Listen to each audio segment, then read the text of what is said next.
ISF Bangla TV চ্যানেলটিকে subscribe করুন সবাই। প্রধান বিরোধী শক্তি হয়ে নওশাদ সিদ্দিকী উঠুক। যদি নওশাদ প্রধান বিরোধী শক্তি হয়ে ওঠে, আমার ক্যালকুলেশন হচ্ছে 5 বছর পর বাংলায় নওশাদ আসছে। আমি চ্যালেঞ্জ করছি, ডাটা তুলুন। আমি চ্যালেঞ্জ দিচ্ছি, নিজের জীবনকে বাজি লেগে চ্যালেঞ্জ দিচ্ছি। এই বিজেপি শাসক আমলে একটা তার বিরুদ্ধে কোন তথাকথিত সেকুলার দল প্রচার করেছে? প্রধান বিরোধী শক্তি হয়ে নওশাদ সিদ্দিকী উঠুক। যদি নওশাদ প্রধান বিরোধী শক্তি হয়ে ওঠে, আমার ক্যালকুলেশন হচ্ছে 5 বছর পর বাংলায় নওশাদ আসছে। যদি বলেন কেন? উত্তরপ্রদেশে এসসি এসটিরা যোগীর হাতে সব থেকে বেশি আক্রান্ত, মুসলমানের থেকেও। আমি চ্যালেঞ্জ করছি, ডাটা তুলুন।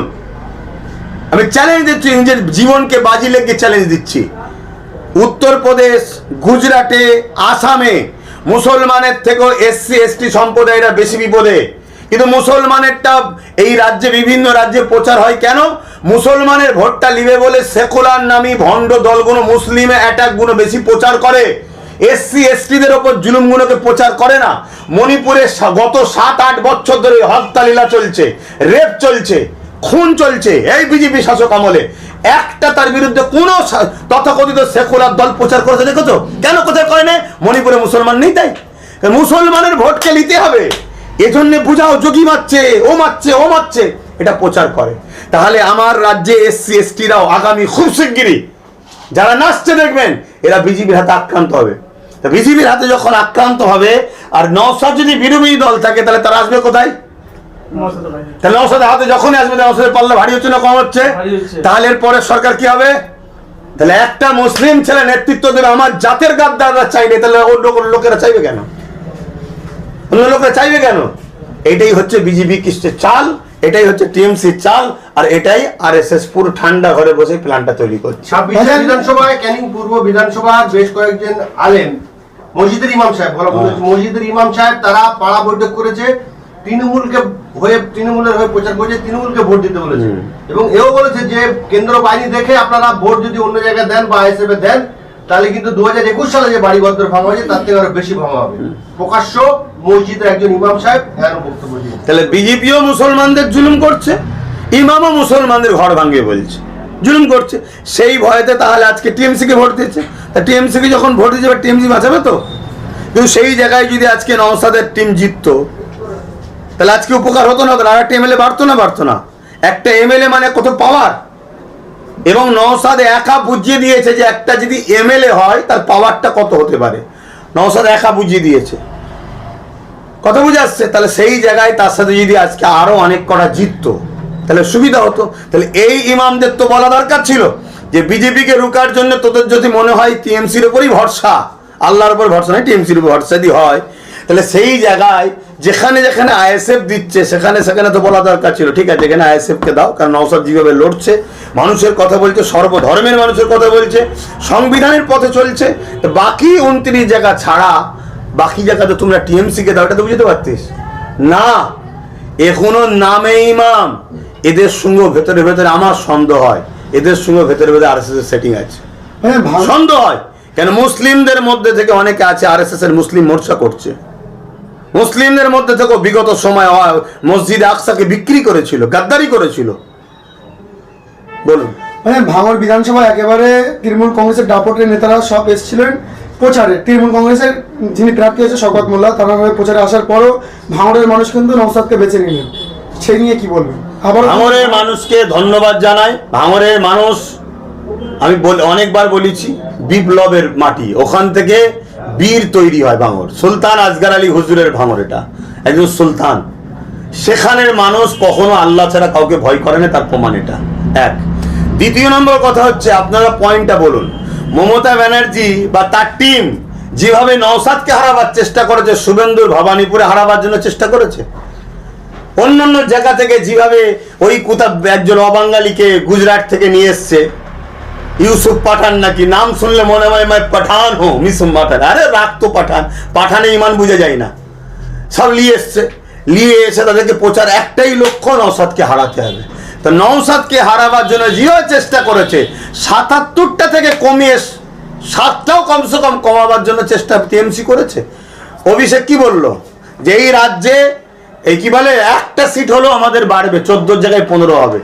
সেটা কোনটা? নওশাদ, ভাঙড়। তাহলে এদের সবার টার্গেট ছিল এটা। তাই আমি বলেছিলাম ওই একটার দিকে টাকাতে গিয়ে তো সব ফসকে যাচ্ছে।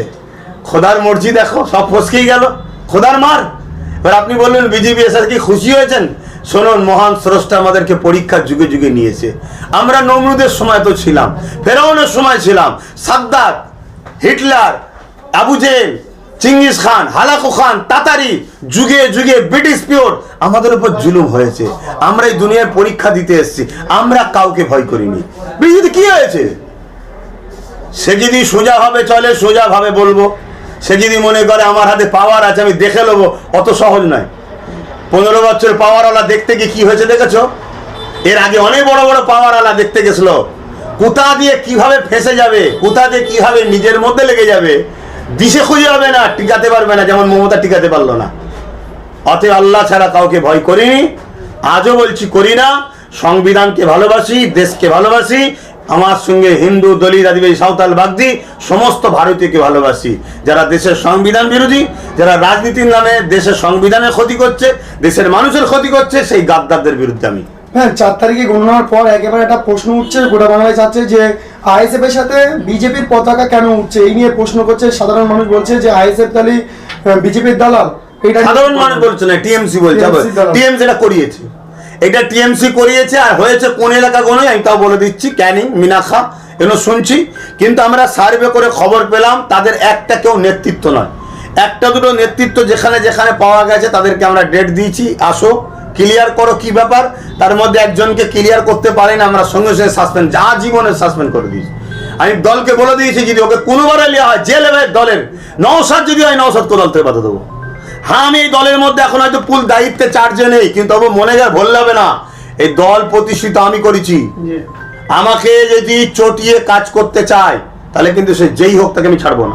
হয়তো আমি ব্যস্ততার দরুন বা আমার অন্য জগৎ আছে, আমি এই দলের কর্মসূচিতে সময় দিতে পারি না। আমাকে নলেজ দেখতে হয়, আমাকে শিক্ষা প্রতিষ্ঠান দেখতে হয়, আমাকে ধর্মীয় প্রোগ্রাম দেখতে হয়।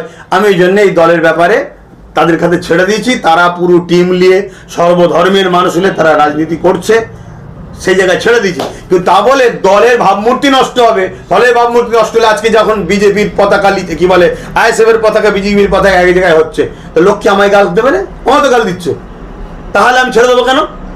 তবে আমি যেটা আপনাদের মিডিয়ার মাধ্যমে বলবো, এটা সম্পূর্ণ আইএসএফ এর ভাবমূর্তিকে নষ্ট করে দাও, যাতে আগামী দিন বিজেপির অত্যাচারের বিরুদ্ধে আইএসএফ যেন লড়ার শক্তি তৈরি করতে না পারে।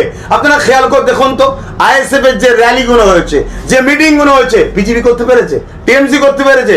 আইএসএফ এর ছেলেগুলো দেখুন তো কারা কারা, দেখুন 20 থেকে 30-35 একদম সাইজ। এদের যে স্পিরিট, এই স্পিরিটকে বিজেপি ভয় করছে। অতএব দিদি মোদির সেটিং ছিল, আছে। হঠাৎ করে যারা ওই বিজেপি বলে টিএমসির মধ্যে গোষ্ঠীদ্বন্দ্ব ছিল, তারা একটা গ্রুপ যারা টিএমসির হাতে আক্রান্ত ছিল, তারা এই পতাকাগুলোকে নিয়ে নেমে পড়েছে। একদিকে যেমন আইএসএফকে বদনাম করছে, একদিকে ওরা এই সময় লুটতে শুরু করেছে। সেটা যেখানে যেখানে হয়েছে আমরা কড়া হাতে দমন করেছি।